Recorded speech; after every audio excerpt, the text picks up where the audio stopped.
सुप्रभात। जा सुनाम सुमरन एक बारा, नर उतरई भवसागर पारा। यह हमारी आज की आध्यात्मिक चर्चा का विषय कि जा सुनाम सुमिरन एक बारा, नर उतरई भवसागर पारा। सभी धार्मिक ग्रंथों में नाम की महिमा का वर्णन है। नाम का अर्थ है शब्द। शब्द कई प्रकार के हैं। वर्णात्मक जो घंटा आदि का शब्द है, किसी ठोकर या टकराव से उत्पन्न होता है। इसके अतिरिक्त एक अनोखा शब्द होता है अनाहत, जो बिना किसी ठोकर के या टकराव के दिन रात होता रहता है, और यही असली शब्द है। मनुष्य के शरीर में हर स्थान पर शब्द की ध्वनि हो रही है, यहाँ तक कि रोम रोम में व्याप्त है। अगर किसी सच्चे गुरु के साथ कुछ दिनों अभ्यास कराया जाए तो मनुष्य अंतर्मुखी बन जाता है। सुरत शब्द योग अभ्यास इसी साधना को कहते हैं। इसके लिए नियमित अभ्यास आवश्यक है। इस अभ्यास के लिए आवश्यक है कि शुद्ध सादा भोजन करें, अधिक खाना ना खाएं, किसी प्रकार का नशा ना करें, जड़ जमीन व जन से कम सोबत करें तथा सात्विक विचार रखें। अधिक से अधिक समय मालिक की याद व बंदगी में बिताएं। यह अनाहत शब्द गुरु की कृपा का प्राकट्य है। यह अनंत है और कभी न बंद होने वाला है। गुरु सोई जो शब्द से नहीं, शब्द बिना दूसर नहीं कोई। शब्द कमावे सो गुरु पूरा, यही नाम की महिमा है। उपनिषद में इसका उल्लेख बहुत सुंदर ढंग से किया गया। यश देवे परा भक्ति यर्था देवे तथा गुरु, तस्यते कथिता अर्था प्रकाशनते महात्मा। अर्थात जिस महात्मा में ईश्वर के प्रति पराभक्ति होगी और ये भक्ति ईश्वर व गुरु में एक सी होगी,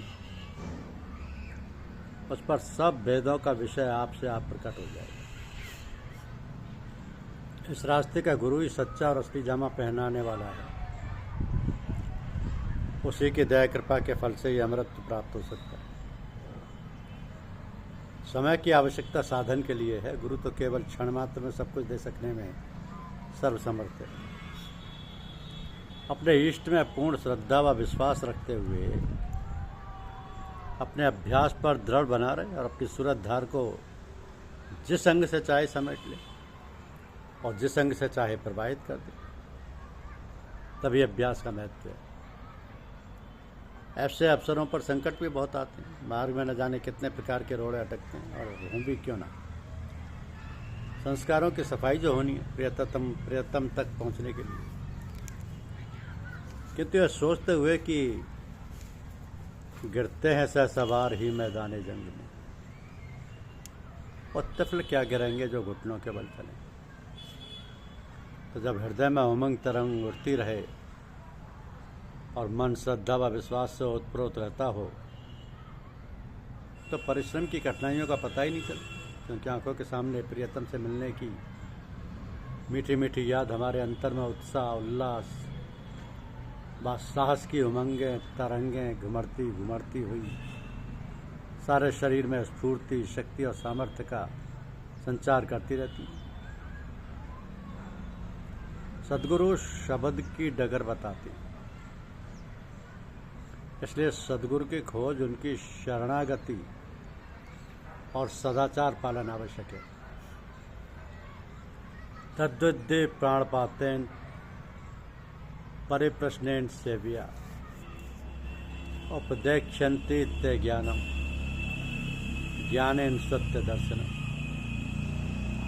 इस प्रकार साधना में गुरु का अपना एक अनोखा योगदान है।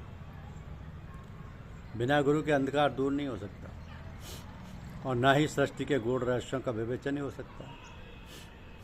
गुरु की महिमा अपरंपार है। जो कुछ भी लिखा जाए तो वाणी से कहा जाए कम है। ये तन विष की बेलनी, गुरु अमृत की खान। शिष्य दिए जो गुरु मिले तो भी सस्ता जान। यही सूरत शब्द योग का रहस्य है।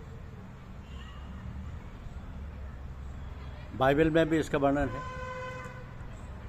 कि in the beginning there was word and word was with God,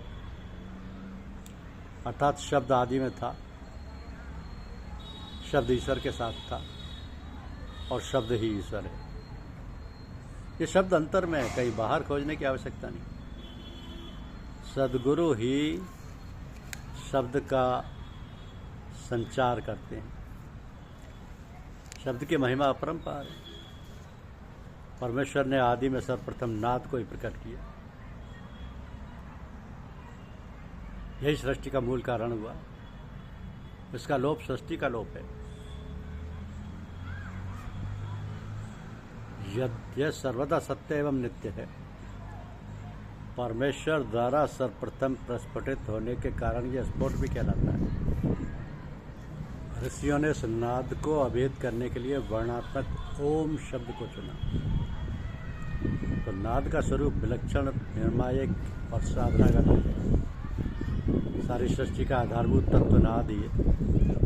इसी से सृष्टि की उत्पत्ति हुई। यह नाद निर्गुण, सत्य, रज, तम, त्रिगुण सहित सत्य और देश काल रहित है। शब्द ही जीवन है।